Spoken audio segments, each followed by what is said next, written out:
আসসালামু আলাইকুম, শুভ দুপুর। সবাই কেমন আছেন? ইউটিউব চ্যানেলে সকল ভাই বোনেদের এবং মা বোন যারা আছে সবাইকে আমার শুভ দুপুর শুভেচ্ছা রইল সবার জন্য।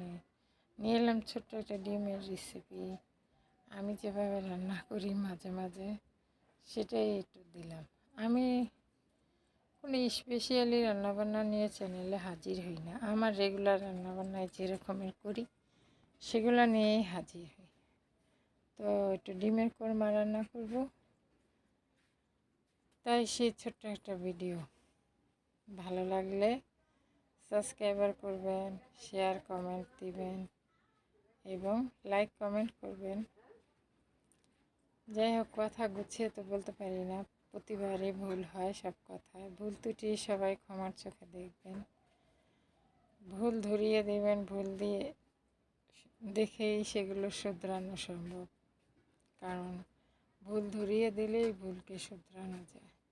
আমিও মানুষ, আমারও ভুল ত্রুটি তো থাকবেই। ভুলের ঊর্ধ্বে তো কোনো মানুষ নাই। ভুল সকলেরই হয় কম বেশি, তবে সবাই গুছিয়ে কথা বলতে পারে, আমি পারি না। এই যাই হোক, আমার রেসিপিটা যদি ভালো লাগে বলবেন কমেন্ট বক্সে, এবং কমেন্ট করে বলে দেবেন। খারাপ হলেও বলবেন। ভালো লাগলে শেয়ার দিন, একটা লাইক দিন। সবাই আমার জন্য দোয়া করেন। আজকের রেসিপি এখানেই শেষ। ছোট্ট রেসিপি তো কেটে কুটে দেখে, আমি অত বড় করি না ভিডিও। সবাই ভালো থাকবেন, সুস্থ থাকবেন, আমার জন্য দোয়া করবেন। সবার জন্য শুভকামনা রইল। সবাই আমাকে সাপোর্ট দিয়েন, আমি যাতে এগিয়ে যেতে পারি। সবাইকে শুভেচ্ছা রইল। আল্লাহ হাফেজ, সবাই ভালো থাকবেন।